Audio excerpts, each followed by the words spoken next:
வணக்கம். என் குருவும் என் குருவின் குருவுக்கும் என்னை உதவி செய்கின்ற எல்லா ஆத்மாக்களுக்கும், தெய்வங்களுக்கும், இந்த பிரபஞ்ச ஆற்றலுக்கும், இந்த பஞ்சபூதங்களுக்கும், ஸ்ரீ கனகம்பட்டி மூட்டசாமி அவர்களுக்கும் நன்றியை தெரிவித்து இந்த காணொலியை பதிவு செய்கிறேன். என்ன நண்பர்களே, என்ன பக்தர்களே, எல்லாம் எப்படி இருக்கிறீங்க? நல்லா இருக்கீங்களா? ஏன்னா வீடியோ 5 நாள் 6 நாள் கழிச்சு போகிறேன். எனக்கு வேலை பலு அதிகமாக இருக்கனால தான் நான் அப்படி போட வேண்டியது வருது. ஆனால் தான் வேற ஒன்றும் கிடையாது. எல்லாருடைய வாழ்க்கையிலும் துன்பங்களை நீங்கி பெருவாழ்வு வாழ எல்லா இறைவனும் எல்லா ஆத்மாக்களும் இந்த இயற்கை பிரபஞ்ச ஆற்றலும் உதவி செய்திட நான் இறைவனையும் என் குருமார்களையும் என்னுடைய சித்தமார்களுக்கும் நான் வேண்டுகோள் விடுக்கிறேன். என்ன பக்தர்களே, ரைட்டு. இனி என்ன தலைப்பு நம்ம வச்சிருக்கோம்னா, வாழ்க்கையே ஒரு போராட்டம். இந்த தலைப்பு நீங்க அதிகமா கேள்விப்பட்டிருப்பீங்க. என்னன்னு தெரியல, எனக்கு அது மாதிரி ஒரு தலைப்பு வைக்க சொன்னாங்க. வாழ்க்கையே ஒரு போராட்டம் அப்படின்னு அந்த தலைப்பு வச்சு நீங்க கொஞ்சம் பேசு மக்களுக்கு. ரொம்ப மன கஷ்டத்துல இருக்காங்க நிறைய மக்கள், அதுவும் ஏழைங்க நடுத்தரமான வர்க்கத்தில் இருக்கிறவங்க, அவங்களாம் ரொம்ப கஷ்டத்தில் இருக்கிறாங்க அப்படின்னு சொல்லிட்டு எனக்கு ஒரு இது வந்தது. இல்லைன்னா அமாவாசை இதெல்லாம் கொஞ்சம் போடலான்னு தான் இருந்தேன். அதுக்குள்ளே இப்படி ஒரு இது வந்துச்சு. சரி, ரைட்டு. என்னடா அது வாழ்க்கையே போராட்டம். ஆமாம், எல்லாருக்குமே, இந்த பூமியில் பிறந்த எல்லாருக்குமே வாழ்க்கை ஒரு போராட்டம். கடலில் எப்படி மீன் நீந்திக்கிட்டே இருக்கோ கடைசி வரைக்கும், உணவுக்காக, தன் வாழ்வாதாரத்துக்காக, தன் உயிர் காத்துக்கொள்ள எப்படி போராட்டம் நடந்துருக்கு, அது மாதிரி தான் மனுஷனும். மனிதன் கூட ஒரு காலகட்டத்தில் அது கடல்லேருந்து தான் பரிமாணம் வளர்ச்சி அடைந்து தான் மனிதனாக வந்தான்னு அது ஒரு கருத்து இருக்குது. குரங்கிலிருந்து தான் மனிதன் வந்தான்னு சொல்லிட்டு அது ஒரு கருத்து இருக்குது. இல்லை, மனிதனாகவே ஆண்டவன் படித்தான் அப்படின்னு சொல்லி ஒரு கருத்து இருக்குது. இது எது உண்மை எது பொய் நமக்கு 100% கியூராக சொல்ல முடியாது. குரங்கு மாதிரி நம்ம இருக்கனால இப்படி சொல்லலாம். ஏன் குரங்கு இப்போ பரிமாணம் ஆகலை, ஏன் இப்போ கடல்லேருந்து மீன் பரிமாணம் வரல அப்படின்னு ஒரு கேள்வி வந்துடும். ஏன்னா நம்ம ஆளுங்க ரொம்ப புத்திசாலி, நம்மளாம் கான்வென்ட் ஸ்கூலில் படிச்சுட்டு வந்திருக்கோம்ல. அதனால் எது எப்படி இருக்கட்டும், நம்மளுடைய உணவு சார்ந்த விஷயங்களை, நம்ம முன்னோர்கள் சாப்பிட்ட உணவு, அவங்களுடைய ஜீன் தான் நம்ம பிறந்திருக்கிறோம். அந்த உணவு வகைகளை நீங்கள் அப்படியே அதை பயன்படுத்தினா உடலில் எந்த நோய் நொடி வராது. அவர் முன்னோர்கள் எப்படி வாழ்ந்தார்களோ அப்படியே வாழ்க்கை முறையை நம்ம நடத்தினா நமக்கு அந்த நோய் வராது. இன்னும் முன்னோர்கள்லாம் படிப்பவர்களாக இருந்தாங்க, விவசாயம் பண்ணியிருந்தாங்க, அவங்க அப்படி இருக்கு சொல்கிறீங்களா? அப்படி கிடையாது. உன் தரத்தை நீ உயர்த்திக்கோ. நீ உணவு முறைகளையும் வாழ்க்கை முறைகளையும் நம்ம கலாச்சார முறைகளும் நீ கடைப்பிடிக்கணும். அப்போ தான் அந்த ஜீன் ஆரோக்கியமாக இருக்கும். இல்லைன்னா நீ மாற்று இது செய்யும்போது அது கொஞ்சம் வித்தியாசமாக தெரியும், செய்யும்போது சந்தோஷமாக தெரியும். நம்ம கலாச்சாரத்தில் மாறி வேறு கலாச்சாரத்துக்கு போய் நீ வேறு பயன்பாடு அதில் சந்தோஷம் பண்ணால் கொஞ்சம் நல்லாயிருக்கும். அதுக்கப்புறம் நோய் நொடி வந்துடும். ஏன்னா அந்த மரபான ஜீன் ஏற்கனவே நம்ம முன்னோர்களுடைய மரபான ஜீன் அவங்க அனுபவிச்சுது, அவங்க சாப்பிட்டது, ருசிச்சது, பசிது எல்லாம் அனுபவிச்சு அந்த கிரகிச்சு தான் அந்த நம்ம ஜீன் உடம்புல இருக்குது. அது நீ சில விஷயம் செய்யும்போது ஒன்று விட்டு கொடுக்கும். சரி செய்யலாம், ஏதோ புதுசாக இருக்குதுன்னு சொல்லிட்டு நினைக்கும். அதை சாப்பிட்ட அப்புறம் உடம்பு நோய் நொடி வந்துடும். அது சரி வராது. அதுதான் நோய் நொடி இன்னைக்கு வர காரணமே நோய் நொடி வர காரணமே நம்ம உணவு பழக்கங்கள், கலாச்சாரங்கள், உணவு மாத்திரம் கலாச்சாரம், பழக்க வழக்கம் எல்லாமே காரணம். இதெல்லாம் உன்னிப்பாக யாரும் கவனிக்கிறது இல்லை. இதை நம்ம சொன்னால் ஒரு பெரிய சயின்டிஸ்ட் சொல்லிட்டாரு அப்படின்வாங்க. ஆனால் சயின்ஸ் சொல்லுது, அது மாதிரி. இப்போ ஒரு நோய் சுகர் வந்தால் என்ன பண்ணாங்க, உங்கள் முன்னோர்கள் இருந்ததா சுகரு அப்படின்னு கேட்குறாங்க. கேன்சர் வந்தால் உங்கள் முன்னோர்கள் இருந்தா கேன்சர்னு கேட்குறாங்க. ஏன் கேட்குறாங்க?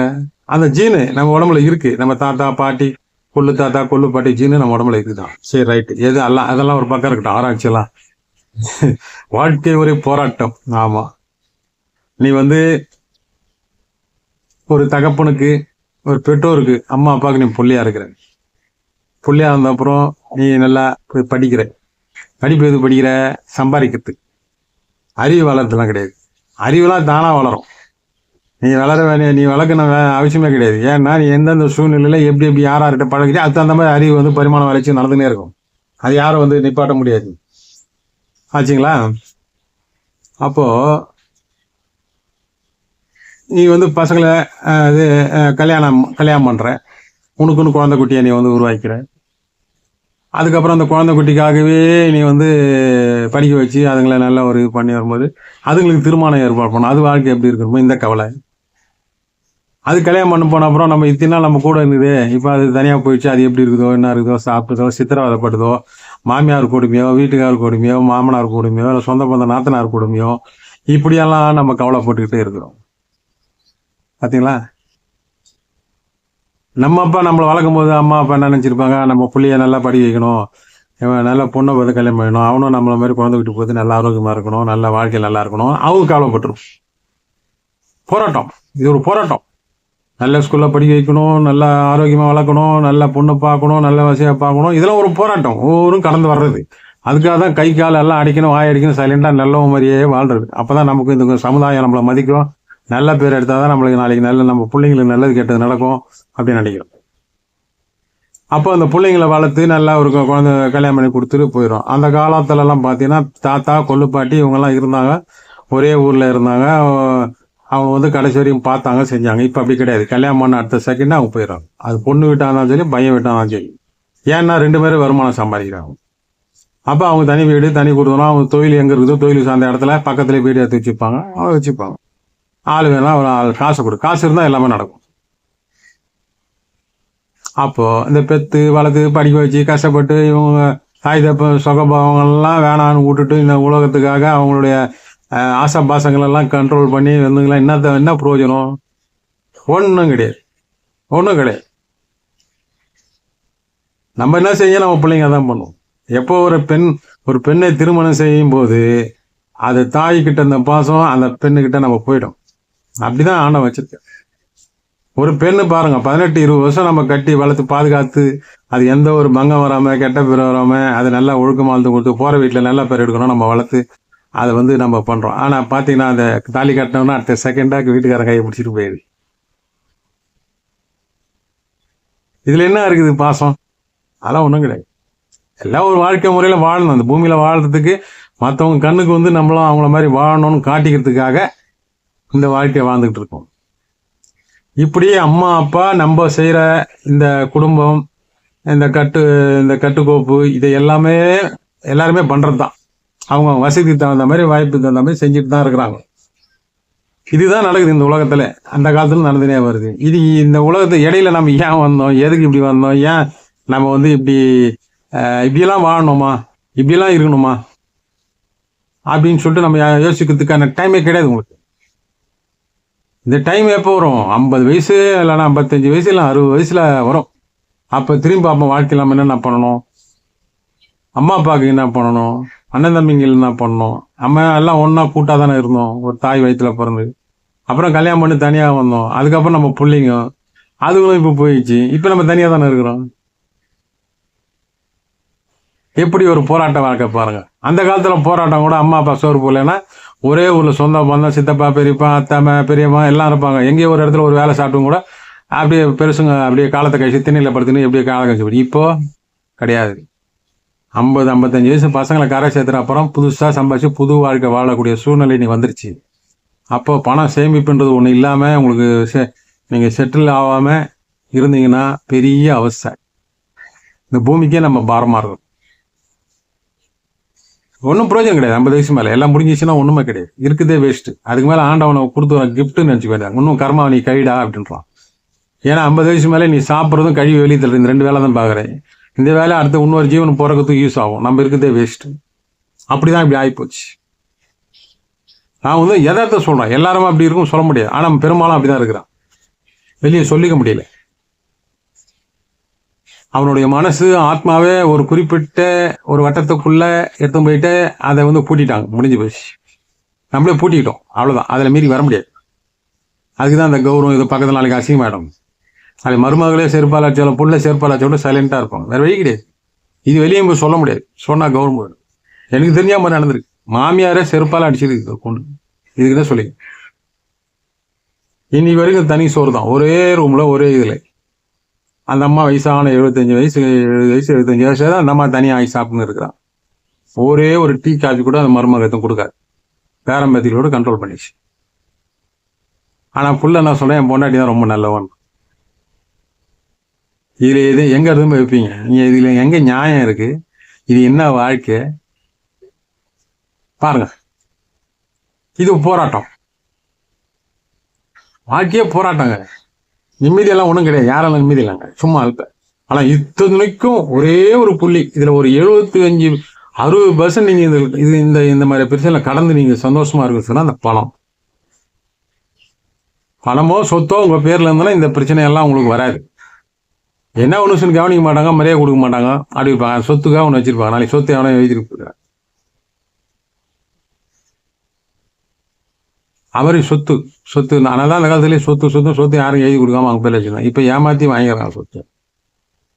சொந்த பந்தங்கிட்ட படிப்பறிவிழாக்கிட்ட ஏமாத்தி சட்டத்தில் இருக்க ஓட்டையை கண்டுபிடிச்சி அதில் ஏமாத்தி சைலண்டாக எழுதி வாங்கிக்கணும், சைலண்டாக இருக்கும். அது மாதிரி இருக்கு, எங்க இதுலேயே அது மாதிரி நடந்திருக்கு. புரியுதுங்களா? அதனால இது எல்லாமே போராட்டம் தான், மனுஷன் வாழ்ற போராட்டம். இதுலேருந்து நம்ம விடுபடணும்னா இது இந்த மாய வாழ்க்கையை விட்டு வெளியே வந்தோம். பசங்க பிறந்து நல்லது கல்யாணம் பண்ணிட்டுமா, அப்போ பொலை பண்ணிப்பார். பொண்ணு வந்தா நல்ல விரத்தை கொடுத்தோமா, ரைட்டு. ஏன்னா 40-50 வயசு மேலே நம்ம உடல் உபாதைகள்லாம் வரும், நோய் நொடி வரும், உடம்புல அந்த சக்தி கம்மியாகும், அந்த உயிரினங்களோட வளர்ச்சி கம்மியாயிடும், கண்ணு தெரியாது, கால் வீக்கமாயிடும், நடக்க முடியாது. நம்ம ரெஸ்ட் எடுக்கலாமா நினச்சா ரெஸ்ட் எடுக்க முடியாது, வேலைக்கு போகணும். சரி வேலைக்கு போகிறோமா, அல்ப ஒரு சொப்ப காசு தான் சம்பளம் கொடுக்குறாங்க.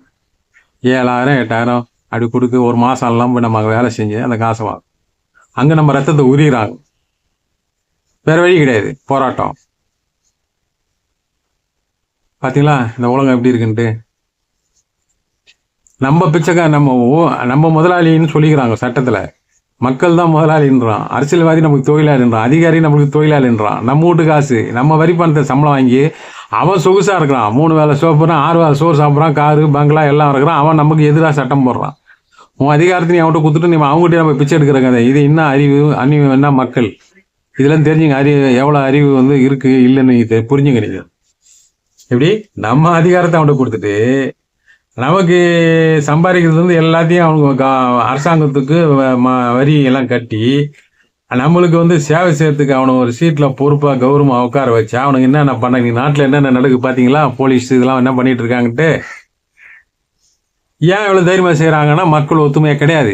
நீ டெய்லி அன்னாடை காசு ஆகணும், உன்னை பண்ணி விட்டான், கடன்காரன் ஆக்கி விட்டான் டெய்லியும். ஏன்னா நீ சாப்பாட்டுக்கு டெய்லியும் ஓடினாதான் காசு சாப்பாடுன்ற ஒரு கண்டிஷன் தான். நீ எந்த போராட்டத்துக்கு போக மாட்டேன், எதிர்த்து கேள்வி கேட்க மாட்டேன், 4 பேர் ஒன்னா கூட மாட்டீங்க, நம்ம வேலையை பார்த்துட்டு போகலாம்னு சொல்லிட்டு உங்களை பண்ணி வச்சுட்டான். பண்ணி வச்சு நம்ம ஆள்றான். எதுக்காக ஆள்றான்? இதெல்லாம் சித்திரவாதை, போராட்டமான வாழ்க்கை மக்களுக்கு கேவலமா இருக்கு. நமக்கு தெரியாம நான் கஷ்டப்பட்டுக்கிறோம். அரசாங்கம் நம்மளை அரசாங்கம் தான் நம்மளை காப்பாற்றணும். பாருங்க, 1000 ரூபாய் பென்ஷன் கொடுக்குறாங்க. 1000 ரூபாய் என்ன பண்ணுவேன் நீ கேட்குறேன்? நான் 1000 ரூபாயில என்ன பண்ணுவேன்? ஒன்றும் பண்ண முடியாது. இதுல என்ன எங்க போய் கேட்பேன்? போராட்டம் போட்டோம், சுதந்திரம் வாரத்துக்கும் போராட்டம். அது என்ன கன்றாவின்னு தெரியல. இந்த போராட்டம் பண்ணி சுதந்திரம் வாங்கணும். இப்போ சுதந்திரம் வாங்கி கூட எல்லா விஷயத்துக்கும் போராட்டம், மறியல் கூட்டம் இப்படின்னு நடத்தி ஒவ்வொரு விஷயத்துக்கும் போராட வேண்டியது வருஷம் கணக்கில். இந்த பாரு, இந்த காவேரி நதி எத்தனை வருஷமா போராட்டம் பண்றாங்க. பெரிய பெரிய வக்கீல்லாம் வச்சு, பெரிய ஞான சூனிங்கெல்லாம் வக்கீல வச்சு, கோடிக்கணக்கில் ஃபீஸை கொடுத்தவனுக்கு ஆதாரங்க இது வரையும் ஜெயிக்க முடியல. அவன் என்ன சட்டத்தில் வேற என்ன புதுசா என்ன இருக்குன்னா தெரியல. இது பெரிய வசதி படிச்சவங்களுக்கும் பணக்காரங்களுக்கும் அந்நிய முதலாளிக்கு முதலீட்டு ஈட்டு கொடுக்குற விஷயமா தான் நம்மளை முளகாரிச்சு நிற்கிறாங்க.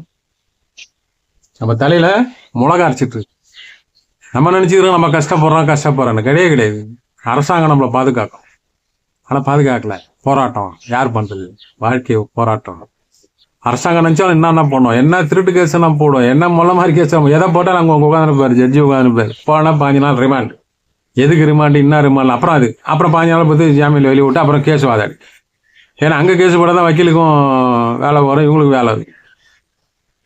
எது என்ன விசாரிக்கல. எல்லாம் எதுவுமே எந்த ஒரு நிர்வாகத்தையுமே சரியா நியாயமா கரெக்டா சட்டப்படியா நடக்குதுன்னா கிடையாது. ஆனா சட்டப்படியா நடக்குதுன்னு சொல்லுவாங்க. பேப்பர்ல தான் இருக்கும் ரெக்கார்டு. நம்ம தனிப்பட்ட வாழ்க்கையில இவ்வளவு போராட்டங்களை சந்திச்சு நம்ம லாஸ்ட்ல பொதுவா நம்மளை சுத்தி இருக்கு அரசாங்கத்துக்கு நம்ம கட்டுப்படணும். அரசாங்கம் நம்ம மக்களை ஒன்றிணைச்சு ஒழுக்கமாகவும் அவங்க சுகபாவங்களும் நல்லா சந்தோஷமா வாழணும், ஆரோக்கியமா இருக்கணும்ன்றதுக்காக தான் ஒரு கட்டுப்பாடை வச்சு அது ஒரு நிர்வாகத்தை வச்சு அந்த நிர்வாகத்துல வந்து இவ்வளவு துறைகளை வச்சு இவ்வளவு ஆட்களை நியமனம் பண்ணி அவங்களுக்கு சம்பளம் கொடுத்து அவங்களுக்கு வந்து சட்டப்படியா கடமையா செய்ய சொல்லியிருக்காங்க. ஆனா பண்றாங்களா? இன்னும் கொஞ்ச நாள் பண்ணி வீட்டை விட்டே வெளியே வர முடியாது, அந்த நிலைமைக்கு இருக்கு. கண்ணுக்கு தெரிஞ்சிருங்க, எதுக்கும் உதவாத நீ கோடீஸ்வரன் ஆயிரம், எப்படி ஆறான்னு எது தெரியல. ஆனா 250 ரூபா 4 ரூபா கேட்டா இன்கம் டேக்ஸ் நோட்டீஸ் வரும். என்ன இது கேக்குறேன், உனக்கு என்னதான் உரிமை இருக்குன்னு நினைக்கிறீங்க? கிடையாது. உன் புள்ளைய நீ சம்பாரிச்சு, நீ பெத்து, நீ சம்பாரிச்சு அவனை வளர்த்து அவனை சம்பாதித்தனை உருவாக்கி அந்த சம்பாதில அரசாங்கத்துக்கு வருமானம், நீ அந்த டேக்ஸ் இந்த டேக்ஸ் கேட்ட சொல்லி இதுக்கு உருவாக்குறதுக்கு நம்ம ஒரு மிஷினா இருக்கிறோம். அரசாங்கம் என்ன பண்ணிச்சுன்னு நினைக்கிறீங்க? ஒன்றும் பண்ணல. நீ எதுவும் பண்ண வேணாம், நீ எதுவும் வாங்க வேணாம், நாங்களே பாதுகாத்துக்கிறோம். அந்த காலத்துல எல்லாம் இல்லையா? மன்னராட்சி எல்லாம் இப்படியா இருந்தது? இன்னைக்கு நீதித்துறை போக மாட்டாங்க, பயம் வந்துருச்சு. எல்லாம் நீதித்துறை போனால் நமக்கு ஆயுள் கிடையாது. அந்த காலத்தில் 120 வருஷம் வாழ்ந்தாங்க, நம்ம 20 வருஷம் கூட கோர்ட்டுக்கு போவோம். சாதாரண மக்களுக்கு தெரியுது என்ன நடக்குது, தப்பு நடக்குது. சரி, யார் தட்டி கேட்கறது? தட்டி கேட்கறவன் சைலண்டா இருக்கான், அவன் ஆயத்தடி தப்பு பண்றான். எவனும் அவனும் தட்டி கேட்கறதுக்கு இல்லை. சட்டப்படி எல்லாம் கரெக்டா நடக்குது, எல்லா நிர்வாகம் கரெக்டா நடக்குதா? சொல்ல முடியும். ஆனால் தான் மக்கள் என்ன பண்றான், எவன் என்ன கேட்டு போட்டான், நம்ம வாழ்க்கை நம்ம பார்ப்போம் அப்படின்னு சொல்லிட்டு வாழ்க்கையை போராடிட்டு இருக்கான். சொல்ல முடியல. அதுவும் பெண்கள் பாருங்க, நல்ல கணவன் அமைஞ்சிட்டா பரவாயில்ல, இல்லை நல்ல மனைவி அமைஞ்சிட்டா பரவாயில்ல, இல்லை நல்ல பிள்ளைங்க அமைஞ்சிட்டா பரவாயில்ல. ஆனால் எதுவுமே ஒன்றுன்னா ஒன்றுக்கு கரெக்டாக நமக்கு அமைய மாட்டேது. தாய் தப்ப சந்தோஷமா 2 பேரும் குழந்தைங்களை வளர்க்கும் போது சந்தோஷமா இருக்கும். அதுக்கு தலையெடுத்து அது பண்ற கூத்தா பார்த்தோன்னா இவங்களுக்கு மன உளைச்சல் வந்துடுது. வெளியே சொல்லிக்க முடியல, அசிங்கப்படுறான், அவமானப்படுறான். அப்படி சமுதாயம் நம்மள ஒரு பார்வை பார்க்குது. சும்மா ஏதோ பிரச்சனைக்கு சும்மா ஸ்டேஷனுக்கு கம்ப்ளைண்ட் போட்டு போனா கூட நீ தான் குற்றவாளி மாதிரி வெளியில சமுதாயம் பார்க்க, ஐயோ போலீஸ் ஸ்டேஷனுக்கு போயிடான்னு. அப்போ மக்கள் வந்து எவ்வளோ ஒரு கண்ணியமா இல்லை கௌரவமா இருக்குன்னு நினைக்கிறாங்க. ஆனா இந்த நிர்வாகம் என்ன பண்ணுது, மக்களை வந்து வஞ்சிக்குது. சட்டங்கள்லாம் மாற்றணும், நிறைய மாற்றணும், சரியில்லை. ஏழைங்களுக்கு தான் இது சட்டமா இருக்கு, பணக்காரங்களுக்கு தான் சட்டம்லாம் கிடையாது. பணர்களுக்கும் அவனுக்கு சட்டம் கிடையாது. அவனுக்கு நல்லா தெரியுது, அவன் உஷாராயிட்டான். அவனை தப்பு சொல்ல முடியாது, அவன் திறமை அது. பணக்காரங்களுக்கு அவன் அதிகமா வரி கட்டுறான். இன்கம் டேக்ஸ்ன்றாங்க, ஜிஎஸ்டின்றாங்க. அவங்களாம் கரெக்டா இருக்காங்களா பாருங்க, அவங்க கரெக்டா இருக்காங்களா பாருங்க. இருக்காது. ஆனா கேட்டது ஒன்று சொல்லுவாங்க, யாரோ 1-2 தப்பு பண்றவங்க நிர்வாகிச்சலாம். ஆனா நம்ம மக்கள் எல்லாம் ஏதோ கொஞ்சம் யாரோ தப்பு பண்றாங்க, அதனால மக்கள் யாரும் தண்டிக்கான்னு விட்டுருவாங்களா? இல்ல சட்டம் தெரியல தப்பு பண்ணிட்ட சொல்ல விட்டுருவாங்களா?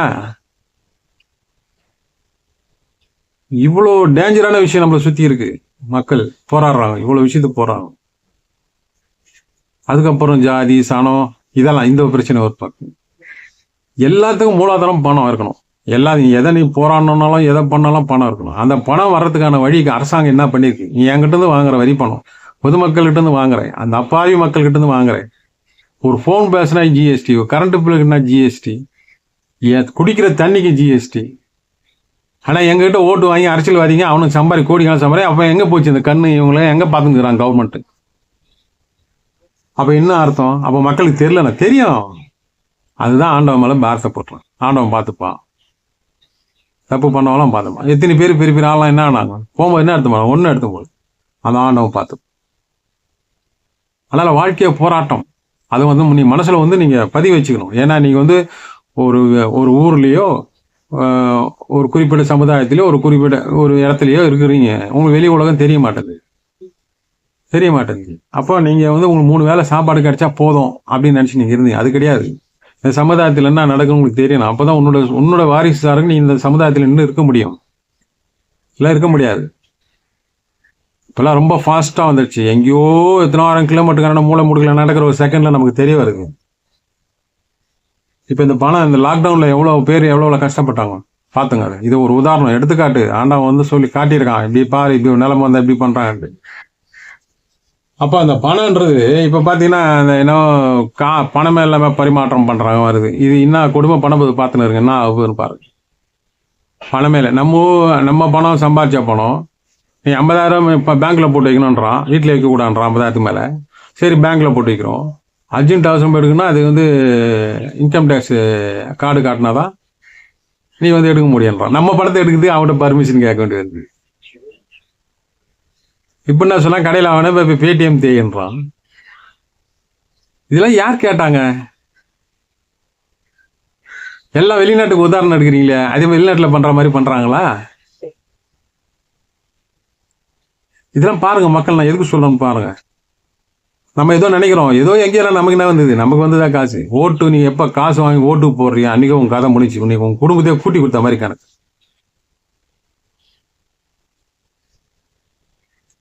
இன்னைக்கு பார்த்தீங்கன்னா நம்மளை வச்சு வெளிநாட்டில் வந்து கடன் வாங்கி கடன்காரம் ஆக்கின்னு அவங்க பேருக்கு வந்து இலவசம் தரேன்னு சொல்லிட்டு இந்த 5 வருஷத்துக்கு ஒரு வாட்டி எந்த ஆட்சியாக இருந்தாலும் சரி, அது எந்த ஆளுங்கட்சியாக இருந்தாலும் சரி, எது கட்சியாக இருந்தாலும் சரி, நம்ம இந்த தலையில பாரத்தை ஏற்றிப்படுத்திட்டு இவங்க கொள்ளை அடிச்சுட்டு இவங்க குடும்பம் இவங்க சமுதாயத்தை உயர்த்தின்னு இருக்கிறாங்க, இவங்க கட்சியை உயர்த்தின்னு இருக்காங்க. இதெல்லாம் நாளைக்கு ஒரு பெரிய புரட்சி, மக்கள் புரட்சி வரும் பார்த்துங்க. அதனால வாழ்க்கை சரி, குடும்பத்துல தான் இவன் வாழ்க்கையே போராட்டமா இருக்கு, ஆனா வெளியே வந்து அதுக்கு மேல போராட்டமா இருக்கு. அப்ப எப்படிதான் வாழ்றது? எப்படிதான் வாழ்றது? பெண்கள்லாம் இன்னைக்கு பாத்தீங்கன்னா எவ்வளவு கஷ்டப்படுறாங்க. இன்னைக்கு வீட்டுக்காரன் ஏதோ உடல் நோய், ஏதோ தண்ணி அடிச்சு அதை அடிச்சு இவங்களோட பாலிசியா பாருங்க. கெட்ட பழக்கத்தை உருவாகி நீங்க குடிடா எல்லான்னு சொல்லி காசை வாங்குறது. அது குடிச்சு கல்லீரல் டேமேஜ் ஆனால் கல்லீரலுக்கு ஒரு அமௌண்ட் ஒதுக்குறது தனியா. இவங்களுடைய இது பாருங்க எப்படி இருக்குன்ட்டு. இதெல்லாம் உருப்புறதுக்கா? நம்ம வீட்டு காசுல மஞ்சா குடிச்சிட்டு இருக்காங்க. இதெல்லாம் ஒரு குறிப்பிட்ட காலத்துக்கு அப்புறம் மக்கள் ஒரு வெறுப்பு வந்து அப்பதான் நல்லா பெரிய ஒரு வரும். இப்போ பாருங்க இலங்கையில் நடந்து பாருங்க, ராஜபக்ஷ எல்லாம் அண்ணா. அதனால எல்லாம் வந்து வெளி உலகத்தையும் உங்களை சுத்தி நீங்க அலாட்டா இருக்கணும். போராட்டம்னா போராட்டம் பண்ண சொல்லுவோம். வாழ்க்கையே போராட்டமா இருக்குது.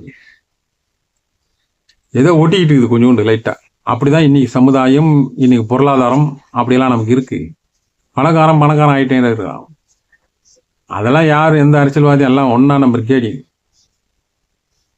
எவன் நல்லதான் பண்ற. ஓட்டு கேட்கும்போது அம்மான்னு வர்றது. ஓட்டு வாங்கிட்ட அப்புறம் நீ போனேன்னா ரோட்ல உட்கார வச்சுங்க போகணும். என்ன சொல்லு அப்படின்னு எப்படி பாரு. அதுவும் சகிச்சுக்கின்னு இந்த மக்கள் போறாங்க. இவ்வளவுதான் மக்களுடையது. ஜனங்களுக்கு வந்து பொறுப்பு கிடையாது, நாட்டு பற்று கிடையாது. அதனால தான் கஷ்டப்படுறாங்க. இவங்க கண்ணு முன்னாடி நடக்கிற ஒரு விஷயத்தை இது நாட்டுக்கும் மக்களுக்கும் இது வந்து தீங்கி விழுக்கணும். அப்பயும் அங்கே தட்டி கேட்கறது கிடையாது. போலீஸ் பாருங்க எத்தனையோ ஓட்டு, எவ்வளோ கோர்ட்டில் என்ன பண்ணிட்டு இருக்கு நான் கேட்குறேன். நான் எத்தனையோ கோர்ட்டு கண்டனம் தெரிவிச்சிருக்கேன். அடிக்கிறதுக்கு என்ன உரிமை இருக்கு அப்படின்னு கேட்டிருக்கோம். அப்படியும் செஞ்சிருந்தாங்க. என்ன பண்ணாங்க கோர்ட்டு? அவரு இந்த நாட்டு குடிமகன் தானே, நாட்டில் நடக்குது தெரியாதா? எவ்வளோ பேப்பர்லாம் படிக்கிறது இல்லையா? ஆவனா என்கொயரி கமிஷன் கண்டனம் தெரிவிச்சுன்னு ஆக போகுது. ஸ்டேஷன்லேயே வச்சு 2 பேர் கொண்டு போட்டானுங்க. அவன் குடும்பம் என்ன, அவன் மனநிலையை பாருங்க. எப்பவுமே உங்களுக்கு வந்தால் தான் அந்த பிரச்சனை தெரியும். அப்பெல்லாம் சட்டம் நானால தானே நான் சட்டத்துக்கிட்ட நிப்பாட்ட மாட்டேன். அவன் யார் பண்ண புஷன் வடான்றான். கட்டுறா வீட்டாண்டிய கட்டுறான். அடி தான். நீ எப்போ சட்டத்தை நீ கரெக்டாக பயன்படுத்தல, நான் அவன் சட்டத்துக்கு இது பண்ணும். சாதாரண மக்களுக்கு தெரியுது இதுதான் நியாயம் தெரியுது. அந்த நியாயம் உனக்கு ஏன் நிர்வாகத்தில் சம்பளம் வாங்கி ஓசியில் சம்பளம் வாங்கி உட்காந்துக்கிட்டு உனக்கு ஏன் தெரியல? அதே உன் குடும்பத்தில் நடந்த சும்மா இருப்பியா? இங்க போராடி இருக்கிறான் ஒருத்தன். உயிர் வாழ்றதுக்கு பொதுமக்கள் போராடுறாங்க. வாழ்க்கையை வந்து பணை வச்சு போராடிட்டு இருக்காங்க. நீங்க என்னடானா சம்பளம் வாங்கி உட்காந்துன்னு ஆட்டத்துக்கும் உட்காந்துன்னு கையை காலம் உடைக்குது, அதை உடைக்குது, இதை உடைக்குது, கொண்டு விடுறது, அதுக்கு பொய்யான ரெக்கார்டுகளை ரெடி பண்றது. என்ன உலகம் அப்ப என்ன பார்த்துன்னுக்குறாங்க?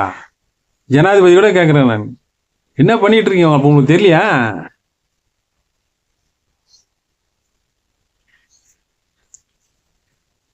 பயம் காட்டுறது எல்லாருக்கும் பயம். பொதுமக்களுக்கு இது மாதிரி எல்லாம் பண்ணா பொதுமக்கள் பயப்படுவாங்க. நீ அதாவது அந்த அதிகாரத்தில் இருக்கிற அதிகாரத்தை விட்டு மாணவா நீ ரோட்ல அப்புறம் இது உனக்கு வைத்தறிச்சலா இருக்குங்க. யூடியூப்ல பார்க்கும்போது இந்த விஷயம்லாம் எங்க போகுது இந்த நாடு? எதிர்கட்சிகள்லாம் இருக்கிறாங்க, என்ன பேசுறாங்க? சும்மா பேசுறோம் சரி, எல்லாம் துட்டு கட்டிங் வாங்கின்னு எல்லாம் காசை வாங்கிக்கணும், மக்களுக்கு போறானு மக்கள் ஒவ்வொரு கட்சியும் வந்து வழக்கறிஞர் பிரிவினர் எல்லாம் கேஸை போட வேண்டியது கோர்ட்டில். எல்லாம் கேஸை போடு 10-15 பேஸ்க்கு எல்லா ஸ்டேஷன்லையும் எல்லாத்தையும் கம்ப்ளீட் பண்ண எங்கே பண்ணுறாங்க? பண்ண மாட்டாங்க. ஏன்னா மக்கள் நம்ம சரியில்லை. நமக்கு வேலை முடிஞ்சா போதும், நம்ம வேலை முடிச்சா போவோம், அவன் எக்கன்னா கேட்டு போட்டோம். அதோடைய விளைவு தான் இன்னைக்கு உங்க வாழ்க்கை போராட்டமாக நிற்கிது. சுயநலமாக எப்போ நீ உன் வாழ்க்கையை வாழ்றியோ அப்பயே முடிஞ்சிச்சு. நீ இந்த நாட்டுக்கும் உபயோகப்பட மாட்டேன், வீட்டுக்கும் நாளைக்கு உபயோகப்பட மாட்டேன். இப்படியே வந்து துண்ணு சாக வேண்டியதுதான். வந்தது எதுக்கும் தெரியாது, போகிறது எதுக்கும் தெரியாது, புரோஜனம் இல்லாமல் ஜீவனம் வந்து போச்சுன்னு நினச்சிக்க வேண்டியதுதான். ஒரு மயிறு ஒன்றும் கிடையாது. மயிறுனா தப்பு நினச்சிக்காதீங்க. மயிறுனா முடி என்ன பண்ணால் வந்தனை வெட்டி விட்டுரும். அது என்ன புரோஜனம் இருக்குது? மண்ணில் போயிடுது, அவ்வளோதான். அது தப்பான வார்த்தை கிடையாது, அது சும்மா கோவத்தில் சொல்கிறாங்க.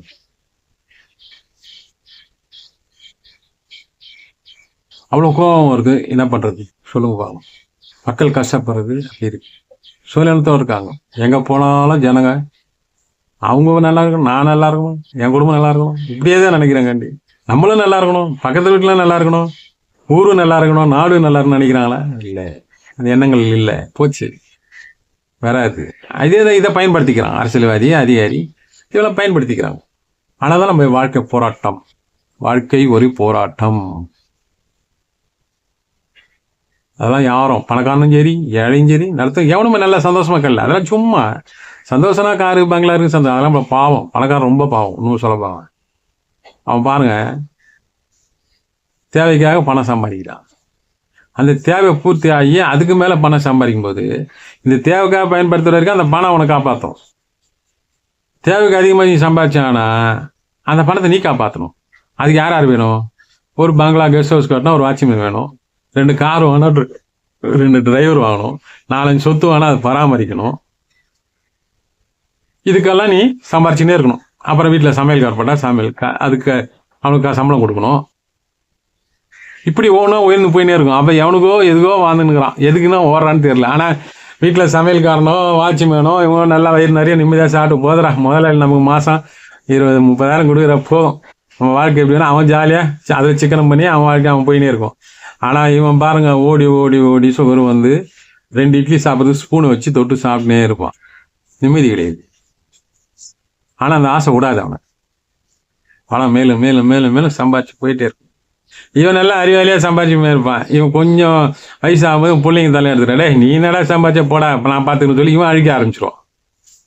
இவ்வளோ தான் இந்த பூமியில் அல்ப விஷயங்க. இந்த வாழ்க்கையை ரொம்ப அல்ப விஷயம், ஒன்றுமே கிடையாது. இப்போ நீ என் கூட நல்லா ஜாலியாக பேசுகிற, சந்தோஷமாக பேசுகிற, இதுதான் உண்மை, இதுதான் உண்மை. அந்த நேரத்துக்கு நீ சந்தோஷம், அதுதான் உண்மையான சந்தோஷம். மிச்சம் எதுவுமே சந்தோஷம் கிடையாது. இப்போ என்கிட்ட நிறைய பேர் வருவாங்க, பேசுவாங்க நிறைய நேரம், அது நேரம் போகிறதே தெரியாது.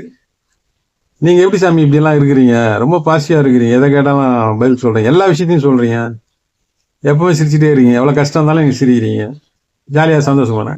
எது நிற்க போகுது? எதை நம்ம நிற்க போகுது இல்லை, அதான் போயினே இருக்க போகுது, நாளுக்கு போயினே இருக்க போகுது. எப்படி நம்ம வாயிலேருந்து உண்மை நீர் சுரந்துன்னு இருக்குது, அது மாதிரி சுரந்துன்னு இருக்குது. உண்மை நீர் வேஸ்டாக இருந்தாலும் வேஸ்ட் போயின்னு தான் இருக்கும். எது நிற்க போதில்லை, நம்ம சாப்பிட்ற உடம்புல நிற்கிதா? கிடையாது. அந்த ஆற்றல் நம்ம வந்து உணவு மூலமாக நம்ம உட்கொண்டு அது கிரகிச்சுக்கிறோம், மிச்சம் வேஸ்ட்டாக தான் போகுது. அந்த ஆற்றல் தான் வச்சுருக்கோம், அது வெளியே இருக்குது. நீங்கள் உணவு உண்ணாமையே வெளியே இருக்கிற ஆற்றலை கிரகிக்கிறதுக்கு சில ஆன்மீக வழிபாடு இருக்குது, அதெல்லாம் பண்ணிங்கன்னா அது நீ கிரகிச்சுட்டு உயிர் வாழலாம். இவ்வளோதான் வாழ்க்கை, எதுவுமே தேவையில்லை. ஆனால் நம்ம தேவைகளை ஏற்படுத்திக்கிறோம். ஒரு மனைவின்னு ஒரு கடமை வந்துடுது, அவங்களுக்கு சோறு போடணும், அவங்கள வந்து சந்தோஷமாக வச்சுக்கணும், அப்புறம் பிள்ளைங்க எடுத்துக்கணும், பிள்ளைங்களை நல்லா வச்சுக்கணும். இப்படி போயினே இருக்கு வாழ்க்கை. லாஸ்ட் வரைக்கும் உனக்கு தொல்லை தான், போராட்டம் தான். இது நல்லதே கிடையாது. நம்ம நினைக்கிறதெல்லாம் தப்பு. எப்போ உனக்கு உடல் குன்றி போதோ அப்போ இதெல்லாம் நீ மறந்துடும். அதெல்லாம் உனக்கு பெருசாக தெரியாது. சரி ஓகே பரவாயில்ல. ஏன்னா உன் வலி உன் வேதனை நீ தான் அனுபவிக்கணும், வேற யாரும் அனுபவிக்க முடியாது. அதனால் மனசாட்சி நீ கம்மியாகிடுச்சு. யாருக்குமே மனசாட்சியெல்லாம் கிடையாது. எவன் சம்பாதிச்சிருக்கானா பார்த்தியா, உடம்புலாம் ஹாஸ்பிட்டல் போனால் டாக்டர் போட்டு ஈஸியாக போட்டு பில்லை திட்டு உனக்கு காலி பண்ணிட்டுருவார். ஏன்னா அவர் கோடி கணக்கில் லஞ்சம் கொடுத்து அவர் படிச்சுட்டு வர்றாரு. அவர் தாக்கணும், அவர் சம்பாதிக்கணும், வேறு வழி கிடையாது. அப்படி ஒவ்வொருத்தனையும் காரணம் சொல்லுவான். அவன் பண்ணுற தப்பு நீ என்ன கேட்டால் காரணம் சொல்லுவான். நான் இப்படியெல்லாம் கஷ்டப்பட்டேன், என்கிட்ட இந்த அரசியல்வாதி இத்தனை கோடி வேணாம் டாக்டர் போட்டேன், அந்த காசு நான் எப்படி எடுக்க தருவான் சொல்லியிருக்காங்க. என்கிட்ட இத்தனை கோடி கொடுத்து வந்தேன்றான். என்ன சொல்லுவீங்க? அரசியல்வாதி கிட்ட என்ன சொல்லுவான்? மக்களுக்கெல்லாம் லஞ்சம் பணம் கொடுத்தேன், கட்சிக்காரன் பணம் கொடுத்தேன், அப்போ தான் எனக்கு ஓட்டு போட்டாங்க. சும்மா ஓட்டு போட்டாங்க. நான் எப்படி அந்த பணத்தை எடுக்கிறது? என் வீட்டு காசு எதை போட முடியும்? அவன் சொல்லுவான். இதில் வந்து உட்காந்துக்கிட்டு எந்த இதில் நொட்டி சாப்பிட்ற ஏற்றமா அதிகாரி அவன் வந்து அவன் லைஃப் வேலை செஞ்சு பென்ஷன் வாங்க போகிறான். அவன் பண்ணுறவள் அரசியல்வாதி 5 வருஷம் இருப்பான், போயிடுவான். அவன் ஏதோ கொஞ்சம் சம்பாதிச்சு அவன் போயிடுவான். இவன் இருக்கிறான் பற்றி அவன் கரையான் மாதிரி நாட்டை நீங்கள் அரிச்சு தள்ளுறது இவனுக்கு தான். அதிகாரிங்க லஞ்சம் வாங்குறது, அது போலீஸ் டிபார்ட்மெண்ட்டு, ஐஏஎஸ்ங்களே ஒன்றா. இவங்களுக்கு எதுக்கு சங்கம்? இவங்க தான் சட்டத்தை பாதுகாக்கக்கூடிய இவங்களுக்கு சங்கம். ஆனால் இருக்குது சட்டத்தில் அவனுக்கு இருக்குது. அவன் அந்த மாதிரி சட்டம் மாதிரி கொடுத்துருக்கான் பாரு. அது வெள்ளக்காரன் போட்ட சட்டம். வெள்ளக்காரன் மாதிரி இவங்க திருத்தி வச்சுன்னுக்குறாங்க. அதான் வெள்ளக்காரன் ஆண்ட மாதிரி. இப்போ நம்ம ஓட்டு போட்டு தேர்ந்தெடுக்கிறோம், இவங்க நம்மளை வெள்ளக்காரன் மாதிரி ஆண்டுனுக்குறாங்க. அரசாங்க கோட்பாடு 19 வந்து சங்கம்லாம் வச்சுக்கிறதுக்கு உனக்கு வந்து உரிமை கொடுத்துருக்குது. ஆனால் சங்கம் வச்சுக்கிறாங்க. அது மாதிரி ஐஏஎஸ் படிச்சுட்டு கலெக்டர் தெய்வம் மாதிரி அந்த மக்கள் பார்க்குறாங்க. ஆனால் அவங்க பண்ணுற தப்பு இல்லை. என்ன பண்ணுறாங்க? அவனுக்கு என்ன கோச்சில் எல்லாம் வீட்டில் சாப்பாடுலேருந்து எல்லா வசதியும் நம்ம வரி பணத்தில் பண்ணி கொடுக்குறோம். அவங்க என்ன பண்ணுறாங்க பாருங்க. ஒவ்வொரு ஐஏஎஸ் பேப்பர் எடுத்து பாருங்க என்ன பண்ணுறாங்க. அதுக்கு தான் ஊந்து படிக்கிறாங்க ஐஏஎஸ். வேற ஒன்றும் இல்லை, மக்கள் சேவை பண்ணுறது கிடையாது. இது மாதிரி ஊந்து படித்து அந்த அரசியல்வாதி பேச்சு கேட்டுக்கின்னு மாவட்டத்தில் இருக்கிற என்னென்ன எதாவது அடிக்கணுமோ அடித்து பண்ணணும். போலீஸு, கலெக்டர், தாசில்தார் இதெல்லாம் வந்து ஒன்றா ஆகி பண்ணியிருந்தாங்க. இப்போ நீதித்துறையும் கொஞ்சம் நல்லா சேர்ந்துக்குச்சு. அதனால எதை வேணா செய்ய தயாராக இருக்கிறாங்க. நாடு என்ன குட்டிச்சராகும், வேற ஒன்றும். நாடு வந்து குட்டிச்சர் ஆகிறதுக்கான வழியை தான் பார்த்தேன், அழிகிறதுக்கான வழியை தான், ஆக்கிறதுக்கான வழியை பார்க்கல. இதுக்கெல்லாம் உதாரணம் சொல்லுவாங்க, அதுக்கு சமாளிப்பாங்க. திறமை அவங்களுக்கு அதிகம். நம்ம தான் மக்கள் உஷாரா இருக்கு.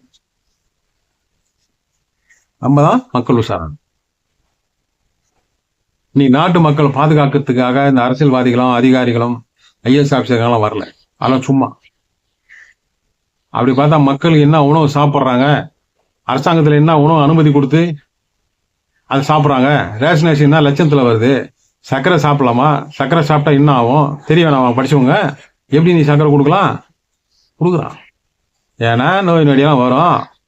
வெளிநாட்டுக்காரன் மாத்திரை மருந்து கொடுப்பான், நம்ம கமிஷன் வரும். இப்படிதான் சுழற்சியா ஓட்டிங்க ஒவ்வொரு விஷயத்திலும். இப்போ நான் சொன்னேன்னு வச்சுக்க, இப்போ பிழைக்க தெரியாதுவான்.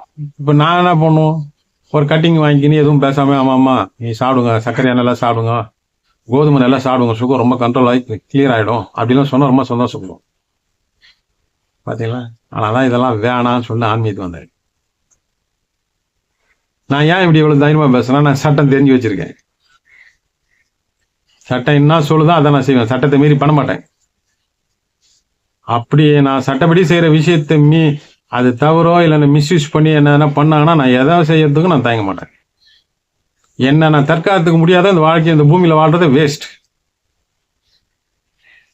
மக்களுக்கு வந்து காவல்துறையும் நீதித்துறையும் பார்த்தா பயமா இருக்கு. இவங்க தான் எஜமானவங்க, இவங்கள போய் பயப்படுறாங்க. தப்பு பண்ணவங்க தான் பயப்படணும். அது யாரா இருக்கட்டும், ஜட்ஜியா இருக்கட்டும், ஜனாதிபதியா இருக்கட்டும், போலீஸா இருக்கட்டும். யாரு நீ? மக்கள் வரப்பணத்தில் சம்பளம் மக்களுக்கு சேவை செய்யறதுக்கு உட்காந்துக்கிற. உனக்கு நீ எப்படி வழிபடணும், எப்படி உன் கடமை செய்யணும், சட்டத்தை வகுத்து கொடுத்துருக்கு. பண்றீங்களா? எல்லாத்துக்கும் நீங்க வச்சிருக்கீங்களே. ஊருக்கு தனியா ஒரு கோர்ட்டு, பொதுமக்களோட குறைய கேட்க தனியா ஒரு கோர்ட் வை. நீதி எந்தெந்த நிர்வாகம் தவறு பண்ணுதோ அதை நீங்க உங்களுடைய மனக்குமுறை நீங்க சொல்லுங்க. நீங்க அப்படி வைக்க சொல்லுங்க பாப்போம். வைக்க மாட்டான். புகார் பெட்டின்றது ஒன்று வைக்க மாட்டான். புகாரை தெரியாது, அவனுக்கு சைலண்டா இது பண்ணு. அவனை நான் நிறைய எல்லாம் பார்த்துருக்கேன். முடிஞ்ச அளவு மக்களுக்கு தெரியாம ஏமாத்தி நம்ம குடும்பத்துக்கு நல்லா வாழ வைக்கணும், செய்யணும்னு நினைக்கிறேன். ஆனால் தான் பெரிய அதிகாரிகள் லஞ்சம் வாங்கி சம்பாதிச்சு வச்ச பசங்க பிள்ளைங்களாம் போய் பாருங்க, தெருதலியா இருக்கும். அதனால வாழ்க்கை பாருங்க. நான் எதுக்கு இதெல்லாம் சொல்றேன் இவ்வளவு தூரம்? ஆனா நீ சொல்லி எனக்கு ஒன்றும் ஆக போகுது. எது சொல்றேன்னா, நம்ம சுத்தி இவ்வளவு இருக்கு விஷயம். ஆனால் நம்ம போராடணும். சும்மா கிடையாது. நம்மளுக்கு இவ்வளவு போராட்டம். மனுஷனுக்கு வாழ்க்கையே போராட்டம் தான். இந்த வாழ்க்கையை போராட்டத்தை அனுபவிச்சு நீந்தி வரோம். சும்மா ஒரு பேர் நீ சேர்த்தியானா அப்பா இருக்கிற வரைக்கும் எதோ நல்லா வாழ்ந்தான்ப்பா, நல்லா அறிவா இருந்தான்ப்பா. அதே நீ மௌனமா தான் நல்லவன். வாய்து வந்து இருக்குது கேட்டா கேட்டவன். மற்றவங்க கேட்கறதெல்லாம் கொடுத்தா நீ நல்லவன், மற்றவங்க கேட்க கொடுக்கலன்னா கேட்டவன், கஞ்ச பிசினாரி அப்படின்னுவோம். இதுதான் அந்த உலகம். ஏன்னா என்கிட்ட நிறைய வராங்க. அதனால தான் நான் சொல்றேன். அந்த அனுபவத்துல நிறைய பெண்கள்லாம் பார்த்தீங்கன்னா பாவம், பிள்ளைங்க வந்து கல்யாணம் பண்ணி கொடுத்துட்டு அதுக்கு பாட்டுங்க தாயை கவனிக்காமல் விட்டுட்டு தாய் போயிட்டு எங்கேயோ போய் வேலை செஞ்சுக்கணும், எங்கேயோ இருந்துக்கணும். என்ன வாழ்க்கை இதெல்லாம்? மனசு ரொம்ப வேதனையாக இருக்குது. நான் இன்னும் எவ்வளோ தைரியம் சொல்லி ஒவ்வொருத்தருக்கும் சரிம்மா, வாழ்க்கை தான் நம்ம கையில் கிடையாது, நம்மளே சாகணுன்னா கூட நம்மளால முடியாது, சட்டத்தில் இடம் கிடையாது. அது மாதிரி அந்த ஆத்மா வந்து என்ன கர்மம் அதெல்லாம் அனுபவிக்கணுமோ அனுபவிச்சு தான் போய் ஆகணும். எல்லாருக்கும் கஷ்டம் இருக்குது, எனக்கும் கஷ்டம் இருக்குது, கஷ்டம் இல்லாமல் எதுவும் கிடையாது, எல்லாருக்கும் கஷ்டம் இருக்குது. அதனால இருங்க அப்படி சொல்லலாம். ஆனால் அந்த பெண்கள் கஷ்டப்படும் போது அந்த குழந்தைங்களை பார்க்கும்போது ரொம்ப பாவமாக இருக்கு. அது நல்ல வசதி வாய்ப்பில் இருந்து அந்த குழந்தைங்க எப்படி இருக்கும் அப்படி நினைக்க வேண்டி வருது. அதனால தான் இவ்வளோ தூரம் ஆன வருத்தத்தில் தான் நான் ரொம்ப கொஞ்சம் இது பண்ணுறேன். இது எப்படி வந்து நாடு வந்து மக்கள் தான் நம்மளால முடியாது, நம்ம ஒரு ஆளால் திருத்த முடியாது. ஒவ்வொருத்தரும் ஒரு ஒழுக்கத்தை கடைப்பிடிச்சு உணர்ந்து பண்ணோம் இல்லையா? இதெல்லாம் விட்டுடுங்க, தெய்வத்துக்கிட்ட சரண்டான். ஏதோ மகானோ சித்தர் பீடமோ இறைவன் கிட்ட மாறிட்டா இதெல்லாம் கண்டுக்காதீங்க. இதுதான் கழிவுவோம், இப்படிதான் நடக்கும். அவன் செஞ்ச தப்பு அவன் அனுபவிப்பான். அப்படின்னு நினைச்சிட்டு போயிட்டு உங்க வாழ்க்கையும் உங்க உடலை ஃபர்ஸ்ட் ஆரோக்கியம். உடல் தான் பெரிய சொத்து, உலகம். உன்னுடைய உலகமும் உன்னுடைய உடல். அந்த உடலை நீ நல்லா ஆரோக்கியமா வச்சுங்க. உன் உழைப்புன்னா உனக்கு ஊதியம் கண்டிப்பா கிடைக்கும். எங்க போய் ஒழிச்சாலும் அந்த ஊதியம் கிடைக்கும். அந்த ஊதியத்தை வச்சு நீங்க பண்ணுங்க. பிள்ளைங்களை பத்தி அவங்கள பத்தி கவலைப்படாதீங்க. அது ரெக்க முளைச்சிச்சுன்னா அது வேலையை பார்க்க ஆரம்பிச்சு. அதனால நீ கவலைப்படாதீங்க, சந்தோஷமா இருங்க. உங்களுக்கு எது சந்தோஷமா இருக்கும், எது செய்தா சந்தோஷமா இருக்கும், எது கிடைச்சா நமக்கு சந்தோஷம் இருக்கும், எதை நினைச்சா நமக்கு சந்தோஷம் இருக்குமோ அது நினைச்சு இருக்குங்காலம் வரைக்கும் சந்தோஷமா. ஏன் அப்படி சொல்லணும்? அது தப்பா கூட இருக்கும், தப்பான விஷயம் கூட உங்களுக்கு அது பண்ணா நம்ம சந்தோஷமும் தெரியும், பரவாயில்ல பண்ணீங்க. ஏன்னு கேட்டா உன்னுள்ள இருக்கிற அந்த ஆத்மா சந்தோஷம் அடையுதுன்னா நீ அதை பண்ணு. அப்பதான் அந்த ஆத்மா சாந்தி அடையும். மற்றவங்களுக்கு அது கெடுதியா இருக்கும், மற்றவங்களுக்கு அது தீமையா இருக்கும், மற்றவங்களுக்கு கெட்டதில்லை, அது நீ கவலைப்பட. உன் ஆத்மா உண்மையில சந்தோஷப்படுதா? ரைட், தப்பு கிடையாது. அப்படி உங்க வாழ்க்கையை நீங்க அமைச்சிங்க. இது கடினம் தான், இருந்தாலும் நீங்க அதுக்கு தான் சொல்றது இறைவனோட சரண்டர் ஆயிடு. நடக்குது நடக்கட்டும், அது பாட்டு போட்டோம், நீங்க பாட்டு செஞ்சுன்னு வேற ஒன்றும் கிடையாது. 5 அறிவு படுத்த அறிவு ஜீவங்கள் மாதிரி நீங்களும் பழகிங்க. 5 அறிவு ஜீவம் என்ன பண்ணுதுங்கன்னா அது உணவுக்காக தான். டெய்லியும் காலையில் எழுந்து சாயந்தரம் உணவுக்காக தான் அலைஞ்சினே இருக்குது. அந்த உணவை சாப்பிட்டு தூங்குது. வேற ஒன்றும் நினைக்காது. நம்ம வீடு கட்டணும், கார் கட்டணும், கார் வாங்கணும், நம்ம பிள்ளைங்களுக்கு அதெல்லாம் கிடையாது. அது முட்டை வைக்குது, குஞ்சு போகுது, குட்டி போடுது, அது கொஞ்சம் பெருசாகுது, பால் என்ன அது வேலையை பார்த்துன்னு அது போகுது. ரெக்கம் கொஞ்சம் கூட்டு விட்டு பறந்துருக்கு, முடிஞ்சிச்சு. மனித ஒண்டி தான் எல்லாத்தையும் பிடிச்சி வச்சிருக்கான். தான் பெரியவனா காட்டணும்னு சொல்லிட்டு இந்த சமுதாயத்தில் வாழணும்னு வாழ்ந்து நொந்து நூடாகி இவன் எதுக்காக வந்தானோ அதுவும் தெரியாம வாழ்க்கையை வந்து அனுபவிக்காம ஏதோ பேருக்கு கணவன் மனைவி ஆண் பெண் இணைப்பு பிள்ளைகள் இப்படின்னு ஒரு காட்டத்தில் ஓடுது. நம்ம செத்த அப்புறம் யார் எதுனா பண்ண போறோம்? ஒன்றும் கொஞ்சம் மறந்துடுவாங்க. இவ்வளோ எவ்வளோ பெரிய ஆளுங்களாம் ஜெயலலிதா கலைஞர்லாம் செத்து போய் நான் ஞாபகம் வச்சுக்கிறேன், முடிஞ்சு போச்சு. ஆனால் அவங்க வாழ்ந்தாங்க. அந்த எவ்வளோ மக்கள் திட்டினாங்க, அசிங்கப்படுத்தினாங்க, ஆனால் அதெல்லாம் பொத்துட்டு வாழ்ந்தாங்க. ஆனால் சரித்திரத்தில் இடம் படிச்சிட்டாங்க. எத்தனாயிரம் ஆண்டுக்கு ஆனாலும் இந்த வருஷத்துல இப்படி ஒருத்தர் இருந்தாங்க, இப்படியெல்லாம் ஆட்சி பண்ணாங்க, இவர் எழுத்து இருந்தாரு, இவங்கெல்லாம் இப்படி பண்ணாங்க, அவங்க குடும்பம் இப்படி பண்ணிச்சு, இவ்வளோ ஊழல் இருந்துச்சு, இவ்வளோ நல்லது பண்ணாங்க, இப்படி பேச ஆரம்பிச்சிருவாங்க. நம்மளை பத்தி யார் பேசுவாங்க? யாரும் பேச மாட்டாங்க. அதனால நம்ம சாதாரண மனுஷன். அதனால இவ்வளவு போராட்டங்கள். மற்றவங்களுக்காக தான் நம்ம வாழ்ந்துருக்கிறோம், மற்றவங்களுக்காக தான் நம்ம துணி போட்டுருக்கோம், நமக்காக வாழலை. அதனாலதான் போராட்டம். உனக்காக மற்ற வந்தாலும் உன் தேவைகளை மொத்தம் பூர்த்தி பண்ணின்னு வாழ்ந்தேன்னா உனக்கான வாழ்க்கை ஓரளவுக்கு நிம்மதியாக அப்படி வாழணும். நன்றி, வணக்கம்.